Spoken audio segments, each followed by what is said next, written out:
నమస్తే, నా పేరు హారిక. ఈరోజు మధ్యాహ్నం 1 గంటకి సుప్రీంకోర్టు క్వాష్ పిటిషన్ పైన, చంద్రబాబు క్వాష్ పిటిషన్ పైన తీర్పు ఇవ్వబోతోంది. ఈ కేసు గురించి అలాగే క్వాష్ పిటిషన్ గురించి విశ్లేషించడానికి సీనియర్ జర్నలిస్ట్ దాము బాలాజీ ఉన్నారు. ఆయన అడిగి తెలుసుకుందాం. నమస్తే సార్. నమస్తే సార్, చెప్పండి, ఈ క్వాష్ పిటిషన్ ఇప్పుడు ఆల్రెడీ వేసిందే, దానిపైన ఎలాంటి తీర్పు రాబోతుంది అంటారు? ఈరోజు ఆఫ్టర్నూన్ తీర్పు ఇవ్వబోతున్నారు. జస్టిస్ అనిరుద్ధ బోస్ అండ్ బెలా త్రివేది, ఈ ఇద్దరు జడ్జెస్ ఈరోజు తీర్పు ఇవ్వబోతున్నారు. ఒక రకంగా దేశమంతా కూడా దీన్ని ఉత్కంఠతతో ఎదురు చూస్తుంది. ఎందుకంటే ఇది అవినీతి నిరోధక చట్టం 17A ప్రకారం ఒక అధికారంలో లేదా పదవిలో ఉన్న ఎవరైనా పదవిలో ఉన్న వ్యక్తి అవినీతికి పాల్పడితే అతని పై అధికారి, అంటే అతన్ని నియమించే అధికారం ఎవరికి ఉంటుందో వారి నుంచి ఆ ఇన్వెస్టిగేటివ్ ఏజెన్సీ పర్మిషన్ తీసుకోవాలి ముందస్తుగా అనేది ఒక సవరణ చేశారనమాట 2018లో. ఇది వచ్చి 1988 చట్టం, ప్రివెన్షన్ ఆఫ్ కరప్షన్ అనేది. సో ఈ సవరణ ప్రకారం చంద్రబాబు ఈ కుంభకోణం స్కిల్ డెవలప్మెంట్ కుంభకోణం జరిగినప్పుడు సీఎంగా ఉన్నాడు కాబట్టి ఆయన అరెస్టుకు ముందస్తుగా పర్మిషన్ తీసుకోవాలి. ఈయన్ని నియమించే అధికారం గవర్నర్కి ఉంటుంది కాబట్టి గవర్నర్ దగ్గర పర్మిషన్ తీసుకోవాలి అనేది చంద్రబాబు గారి తరపున అడ్వకేట్ల వాదన. సో దీన్ని ఇప్పుడు ఎలా చెప్పినా ఇది చారిత్రక జడ్జిమెంట్ అవుతుంది. బెంచ్ మార్క్ జడ్జిమెంట్స్ అంటారు వీటిని. ఇటువంటి ఒక బెంచ్ మార్క్ జడ్జిమెంట్ అవుతుంది. అంటే వేరే భవిష్యత్తులో రాబోయే అనేక కేసులకి ఇది ఒక బెంచ్ మార్క్గా ఉంటుందన్నమాట. సో ఒకవేళ వీళ్ళిద్దరూ చంద్రబాబుకు అనుకూలంగా ఇచ్చిన సిఐడి మళ్ళీ అప్పీల్ చేయొచ్చు. అప్పుడు కాన్స్టిట్యూషనల్ బెంచ్కి వెళ్ళే అవకాశం ఉంది. అంటే మినిమం 5 మందితో కూడిన జస్టిస్లతో కూడిన కాన్స్టిట్యూషనల్ బెంచ్కి కూడా వెళ్తుంది. ఆల్రెడీ ఈ సవరణ 17Aనే రాజ్యాంగ విరుద్ధమని ప్రశాంత్ భూషణ్ పిల్లేస్తున్నాడు ఆల్రెడీ. సో అది కూడా రాబోతుంది. సో ఇప్పుడు ఈ తీర్పు అనేది మాత్రం బెంచ్ మార్క్ తీర్పు అవుతుంది. దీని మీద ఒకవేళ చంద్రబాబుకు అనుకూలంగా ఇస్తే ఏపీ సిఐడి అప్పీల్ చేస్తుంది. చంద్రబాబుకి వ్యతిరేకంగా ఇస్తే చంద్రబాబు తరపున కూడా అప్పీల్ చేసే అవకాశం ఉంది. ఏదేమైనా ఇది కాన్స్టిట్యూషనల్ బెంచ్కి వెళ్ళే అవకాశం ఉందని ఎక్కువగా న్యాయ నిపుణులు చెప్తున్నారు. ఎందుకంటే ఇది రాజ్యాంగానికి ముడిపడిన సమస్య కాబట్టి. ఎందుకంటే ఒక వ్యక్తి నేరం చేసినప్పుడు చట్టం దృష్టిలో అందరూ సమానమే, కొంతమందికి మాత్రం సమానంగా లేరు అనేది చెప్తుంది. ఇది రాజ్యాంగానికి స్ఫూర్తికి విరుద్ధం అనేది ప్రశాంత్ భూషణ్ లాంటి వాళ్ళు ఆరోపిస్తున్నారు అన్నమాట. సో అందువల్ల ఇది చాలా హిస్టారిక్ మూమెంట్ అని చెప్పుకోవచ్చు. అయితే ఒకసారి మనం మొత్తం కేసు విషయం చూస్తే సెప్టెంబర్ 9న చంద్రబాబుని నంద్యాలలో సిఐడి పోలీసులు అరెస్ట్ చేశారు. దాని తర్వాత ఏసీబీ కోర్టు విజయవాడ ఆయనకు రిమాండ్ పెట్టింది. ఆ తర్వాత ఆ రిమాండ్ దాదాపు 5 సార్లు రిమాండ్ మళ్ళీ పొడిగించారు.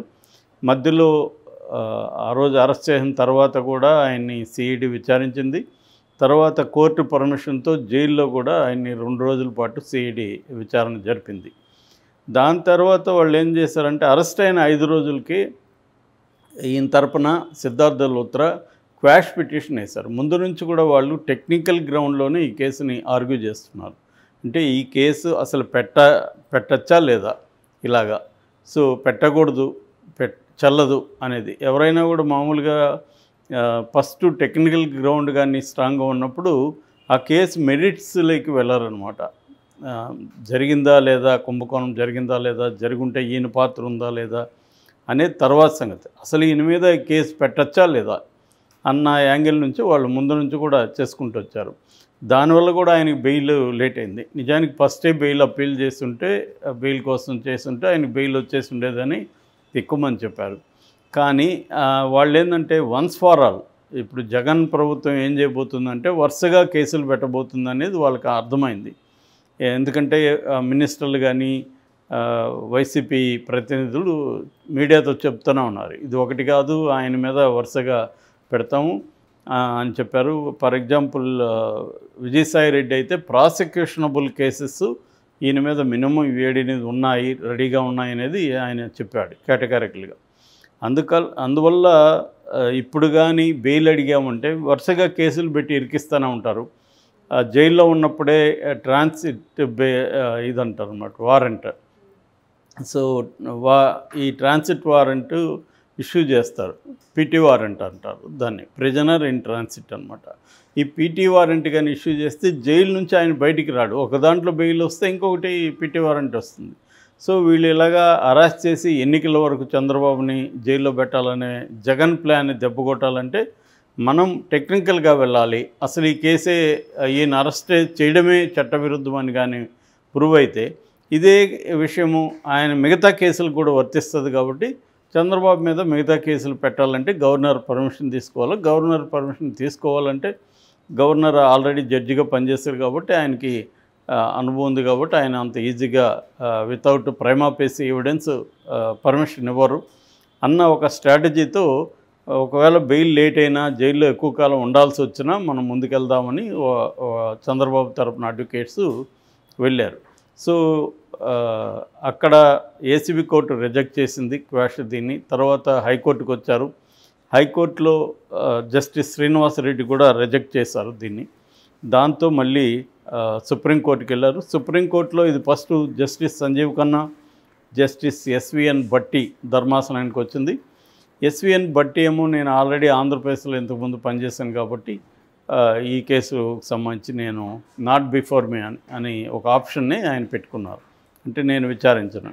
దాని తర్వాత చాలా అర్జెంటుగా విచారించమని జస్టిస్ హరీష్ సాల్వే అడ్వకేట్స్ హరీష్ సాల్వే, సిద్ధార్థ లోత్రా, అభిషేక్ సంఘవి వీళ్ళు ముగ్గురు కూడా చంద్రబాబు తరఫున సిజేని చీఫ్ జస్టిస్ ఆఫ్ ఇండియాని వేడుకున్నారు. కానీ అది అలా పోస్ట్పోన్ అయ్యి అక్టోబర్ 9th, 10th, 13th 3 రోజుల పాటు సుదీర్ఘంగా వాదనలు జరిగాయి. దాని తర్వాత నవంబర్ 20న తీర్పు రిజర్వ్ చేశారు. అప్పటి నుంచి కూడా ఇంకా శీతాకాలం సెలవులు, అంతకుముందు అక్టోబర్లో దీపావళి, దసరా హాలిడేసు ఇలాగా అది పోస్ట్పోన్ అవుతా వచ్చి ఈరోజు జడ్జిమెంట్ ఇవ్వబోతున్నారు. ఇది చంద్రబాబుకి వెరీ ఇంపార్టెంట్, జగన్ ప్రభుత్వానికి వెరీ ఇంపార్టెంట్. ఎందుకంటే చంద్రబాబుకు అనుకూలంగా కానీ క్వాష్ పిటిషన్ వచ్చి క్వాష్ చేసేస్తే అప్పుడు ఇటు తెలుగుదేశం కానీ ఇటు జనసేన కానీ ఒక నెరేటివ్ని జనంలోకి తీసుకెళ్తుంది. ఆ నెరేటివ్ ఏంటంటే జగన్ కావాలనే కక్షగట్టి చంద్రబాబును వేధించడానికి కేసు పెట్టాడు, చూడండి సుప్రీంకోర్టే కొట్టేసింది, క్వాష్ చేసింది అనే ఒక నెరేటివ్ని వీళ్ళు బలంగా తీసుకెళ్ళగలుగుతారు. ఒకవేళ చంద్రబాబుకి ఇది వర్తించదు అని కానీ క్వాష్ పిటిషన్ని డిస్మిస్ చేస్తే అప్పుడు జగన్ వైసీపీ వాళ్ళు చూడండి చంద్రబాబు నేరం చేశాడని సాక్షాత్ సుప్రీంకోర్టే చెప్పింది అని వాళ్ళు ఆ నెరేటివ్ తీసుకుని వెళ్ళే అవకాశం ఉంది. అంటే ఈ తీర్పు ఆంధ్రప్రదేశ్ రాజకీయాల మీద చాలా ప్రభావితం చూపుతుంది. కానీ నేను అనుకోవడం ఈ తీర్పు ఇప్పటికీ ఒకవేళ ఎటు వచ్చినా కూడా ఇది డెసిసివ్ కాకపోవచ్చు, ఫైనల్ కాన్స్టిట్యూషనల్ బెంచ్కి వెళ్ళే అవకాశాలే ఉన్నాయనేది ఎక్కువ మంది నిపుణులు చెబుతున్నారు. సో ఇటు సిఐడి తరపున కూడా బలమైన అడ్వకేట్లు ఉన్నారు అక్కడ, ముకుల్ రోహత్గి కానీ రంజిత్ కుమార్ కానీ ఇలాంటి టాప్ 10లో ఉన్న అడ్వకేట్సే ఉన్నారు మన ఇండియన్ టాప్ 10లో. అంటే ఒక రకంగా ఇదేంటంటే వెరీ ఇంట్రెస్టింగ్గా మొత్తం ఇటు అడ్వకేట్స్, దేశంలో ఉండే అడ్వకేట్స్ కానీ జడ్జెస్ కానీ లీగల్ నిపుణులు కానీ అందరూ కూడా క్యూరియస్గా పరిశీలిస్తున్న కేసు. ఎందుకంటే టాప్ 10లో ఉన్న 3-4 కనీసం ఒక 4-5 మంది ఇన్వాల్వ్ అయిన కేసు ఇది. టాప్ 10 అడ్వకేట్స్ అన్నమాట. అంటే గంటకి వాళ్ళు 50 లక్షల నుంచి కోటి తీసుకునే స్థాయి అడ్వకేట్స్ ఉన్నారు. సో అందువల్ల ఇరువైపులా హేమాహేమీలు ఉన్నారు కాబట్టి ఎటు వచ్చినా కూడా ఇది ఇంపార్టెంట్. మరోవైపు దీని మీద ఆల్రెడీ ఒక పిల్లు ఉంది. సో ఈ తీర్పు